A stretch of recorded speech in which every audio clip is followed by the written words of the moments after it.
sơ tỳ xì tiêu nó xa địa vô mô và kiến địa mô theo xa mô theo xê hệ mô cô hi đô đi bồ tát siêu đi hoàn thọ thế nan thọ nan thọ đô yo đô kya hoa mô thế bin thiêu đô phơ đô tuổi kya điều tới mô kya bin na bồ cô đà a niao điều tờ rô si tiên số tài tề số biển số phò sa ma sa bơi số sơ đi qua ông số a yêu tơ phò sa thiên thơ phơ thế phò sa trong chiêm chiêm phò sa y rô si tiếng số tài phò sa thế sẽ thể quan yên tiên bồ đường cho thiên tại chương phò đi sẽ mơ cầu tiếng non xưa địa quốc trong sinh sẽ không có sẽ bằng ý của thân yêu sẽ cải biến qua kia đã kỳ thọ yêu vô a mi tập kim hình thái so hoàng xa đi quân đi thọ có biên huệ kia đã kia có trong sinh bộ yêu trong khó tài siêu tự đã có điện kia đã yêu xa đi quân kia đã có thọ chi tiếng đại xuân chi tiếng đô bóng chi tiếng hàng sơ cái sĩ sơ bố chiêu ra quy giáo sĩ công bi có biên huệ kia đó dù xa đi quân kia đó có thọ yêu chi ba tình ba công tiêu suy trường môn kỳ tiêu tê tê xuân y kim sa ba tê so biên khai tờ kinh nghiệm điều đi ba để hạ siêng chẳng yêu đô cơ và y kinh nghiệm điều đi ba để kia cô cha tu ma nó để giam sẽ chỉ tê thiếu đèn hoa tài đồ kia đoàn chiang xia chiang con hồng xia hồng con cha con biểu xia biểu con bề miao kiam kê xia đi quân kê đô có thọ xiang chiêu rô si con tê trong giảm biểu xia đi quân bề hơ có thọ sang cha thiên đa hồng thiên bùi tê tiêu gia điều sĩ ô thiên bản tờ đô hoa kỳ thọ chẳng xiên chẳng y chiên tạng có y ghi kia xiên chẳng miao hoa chẳng yong tha hong xì bằng y hoa chế y xì quan tờ buông có quan sơ thiên nhiên xa đi vô kia đó có thọ xiên chiêu rô xì con tê trong giác hồ thọ xa đi vô bế con chẳng yêu chẳng chẳng kỳ miệng giả xê chi niêu bế cơ không xa yang vô xa đi kya điện thiên khế kyong miệng chi niêu xì rô chẳng niêu tiêu ya điều sĩ sơ khả ngài kỳ kim bên chẳng ngõ thiên ngõ điện chi phò thế quân ba siêng tờ quân đô sĩ thiên hoa kỳ thao chẳng xiên bần sĩ yếm mi cai xiên điểm hoa điểm chiêm xa đi quân đô bố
利果，结果高他行解，如是空铁中阳下利果，一如一问何必不和阿弥陀下利果，彼佛光明无量教习恒河，无所障碍是个何为阿弥陀有下利果，彼佛修名结结人民无量不变阿净结结，高明阿弥陀下利果，阿弥陀佛成佛一金是教有下利果，彼佛有无量无边相还地作盖阿罗汉，会是算舍即所灵地，作菩萨将也哈如是下利果，彼佛高大成就如是功德庄严有下利果，解罗高他将相现下，该是阿兵我地，其中得有一生波所基萨心道归是算舍，所量地解当可以无量无边阿净给所下利果，将相闻假应当花完，万相彼个所以假合定一如是诸相生因，故会一处下利果，不可以消生因后得言定相彼个下利果，若有生当自生如今闻说阿弥陀佛及其名号，假一日假二日假三日假四日假五日假六日假七日，一心不乱记，念名将是阿弥陀佛，一作相教根在记者，是因将是心不定得，觉得昂现阿弥陀佛，结罗高他下利果，我见是利，我察测言教有将性，闻是说假应当花完，相比高他下利果，若我今假赞叹阿弥陀佛不可思议功德之力，当行也有阿遮比佛所弥相佛，大所弥佛所弥光佛妙音佛，如是定向和萨所诸佛高一一个，此功定世相变佛三千大千世界所行是言，如定正行当现是千赞不可思议功德，一切诸佛所护念经下利果，南方世界有业华殿佛名闻光佛，大阳见佛所弥定佛，无量清净佛，如是定定和萨所诸佛高一其高，此功定世相变佛三千在千世界所行是言，如定正行当现是千赞不可思议功德，一切诸佛所护念经下利果，西方世界有无量修果，无量相果，无量当果，大光果，大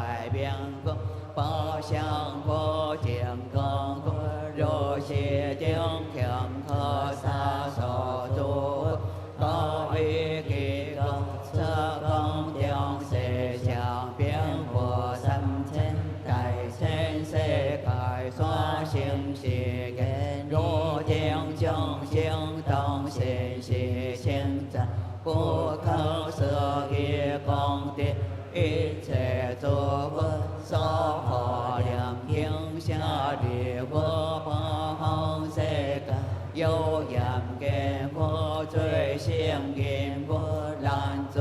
佛一生佛帮念佛如是定听可萨萨诸佛高于其国车公定世相变佛三千大千世界所行是言如天众生当现是千在不可思议功德一切诸佛所护念经舍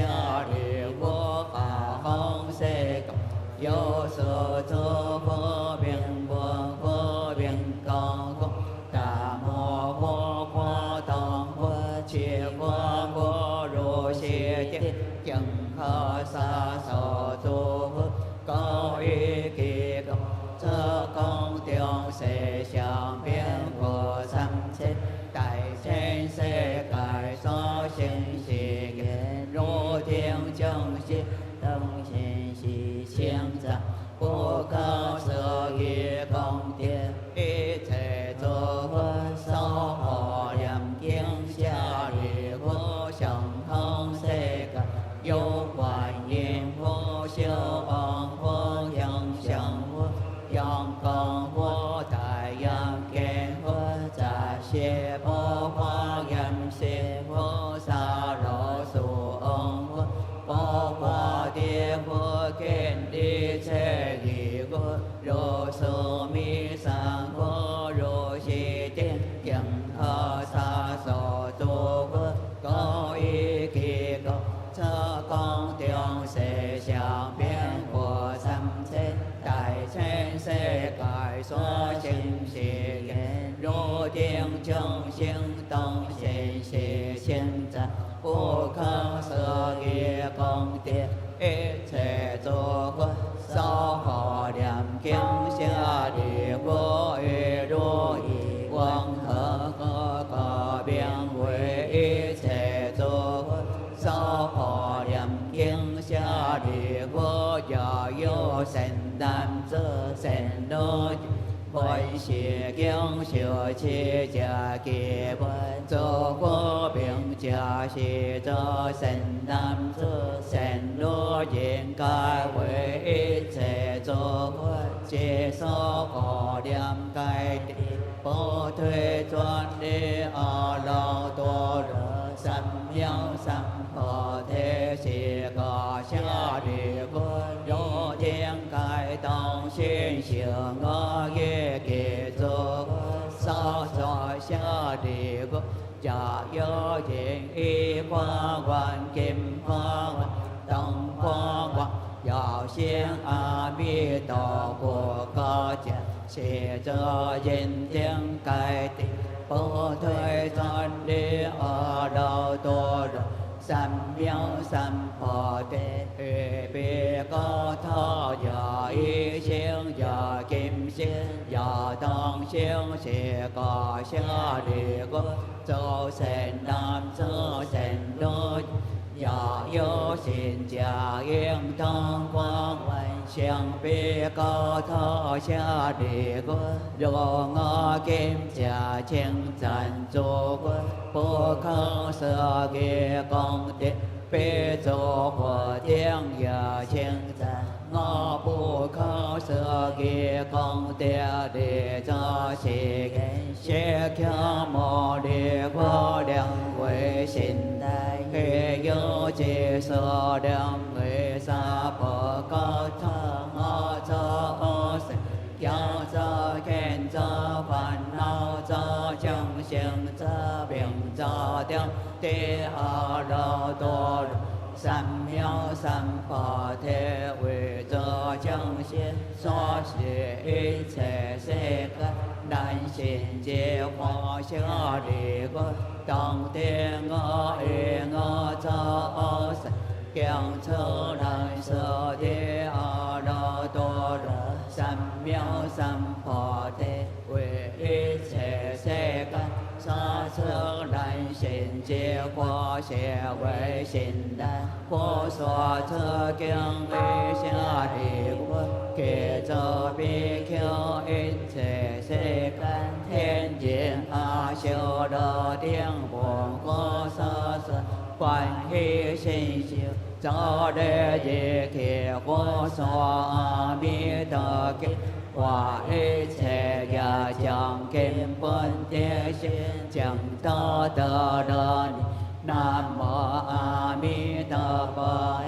tờ tha khe tờ ye tờ te ye tha a bi di tờ bờ pi a bi di tờ si tam bờ pi a bi di tờ bi kha đan te a bi di tờ bi kha đan tờ khe bi ye khe khe na chỉ tô kha đi sa pha nam mô a di đà phật